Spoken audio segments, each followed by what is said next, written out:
Hello everyone, আসসালামু আলাইকুম। আশা করছি সবাই খুব ভালো আছেন। চলে এলাম নতুন আরেকটি ভিডিও নিয়ে। আজকে আমি আপনাদেরকে তৈরি করে দেখাবো ছোট চিংড়ি মাছ দিয়ে কলার মোচার ভাজি। খুবই সহজে একটু রেসিপি, যেটা আপনারা বাসায় খুব অনায়াসেই তৈরি করতে পারেন।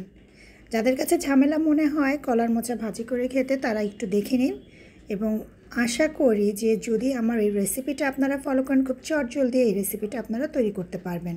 শুরুতেই এভাবে কলার মোচার এক একটি পার্ট আলাদা করে নিতে হবে। ভিতরে যে লম্বা ডাঁটির মতো একটা শক্ত অংশ থাকে সেটাকে ফেলে দিতে হবে। আমি আপনাদের দেখার সুবিধার জন্য একটি একটি করে দেখিয়েছি। এখন এভাবে চাপ দিয়ে যে পাপড়ির মতো অংশটি থাকবে সেটি ফেলে দিতে হবে। প্রথম একটু কষ্ট হয় এভাবে একটি একটি করে বের করতে, কিন্তু যখন আপনি নিজে এই কাজটা করবেন খুব অনায়াসেই খুব সহজে কলার মোচাটা ছাড়িয়ে নিতে পারবেন। শুধু একটু চেষ্টা করতে হবে আর কি। এখন এইভাবে পুরোটা বেছে আমি ছোট ছোট কুচি করে কেটে নিয়েছি। আমি কোনো প্রকার ভাপ দিয়ে নেইনি। চুলার উপর একটি কড়াই বসিয়ে কলার মোচাটা দিয়ে দিচ্ছি পেঁয়াজ কুচি, পরিমাণ মতো রসুন কুচি, কাঁচামরিচ কুচি, আর দিয়ে দিচ্ছি খানিকটা হলুদ,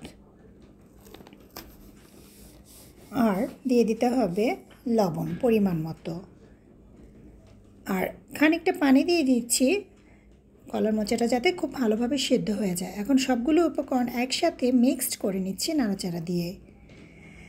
কলার মোচাটা অনেকেই খেতে চায় না, কারণ এটা তৈরি করতে বেশ ঝামেলা পোহাতে হয়, কিন্তু আমার কাছে খুবই সহজ মনে হয়েছে যেভাবে আমি করেছি।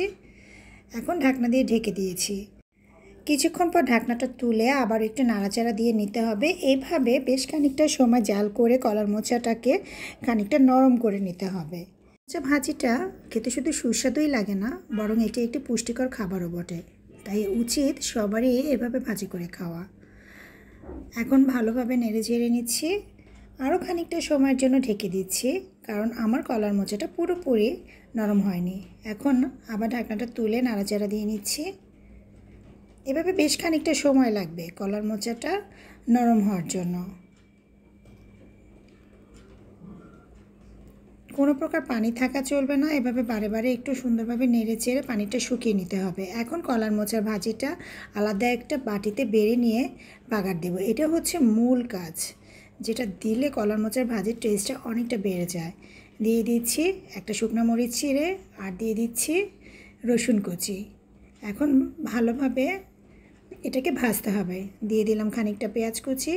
এটাকে আমি একটু ব্রাউন লাল করে ভাজবো। নাড়াচাড়া দিয়ে নিচ্ছি। আর ভালো কথা, আমার রেসিপিগুলো যদি আপনাদের ভালো লেগে থাকে তবে অবশ্যই লাইক অ্যান্ড কমেন্ট করতে যেন ভুলবেন না, কারণ আপনাদের লাইক কমেন্ট আমাকে অনেক বেশি উৎসাহিত করে নতুন নতুন রেসিপি তৈরি করতে। এখন সেই তুলে রাখা কলার মোচাটা আমি দিয়ে দিচ্ছি। ভালোভাবে বাগারের সাথে কলার মোচা ভাজিটা মিশিয়ে নিতে হবে নাড়াচাড়া দিয়ে। দিয়ে দিচ্ছি ছোট চিংড়ি মাছ, যা আমি আগে থেকে ভালোভাবে পরিষ্কার করে হলুদ লবণ দিয়ে জাল করে রেখেছিলাম। এখন সবগুলো উপকরণ একসাথে ভালোভাবে মিশিয়ে নিতে হবে নাড়াচাড়া দিয়ে। খানিকটা চিংড়ি মাছ আমি উপরে দিয়ে দিই বাচ্চাদেরকে আকর্ষণ করার জন্য, যারা ওরা সহজেই খেতে বসে। আশা করি রেসিপিটি সবাই ভালো লেগেছে। সবাই একবার হলেও ট্রাই করবেন। সবাই ভালো থাকবেন, সুস্থ থাকবেন। ধন্যবাদ সবাইকে।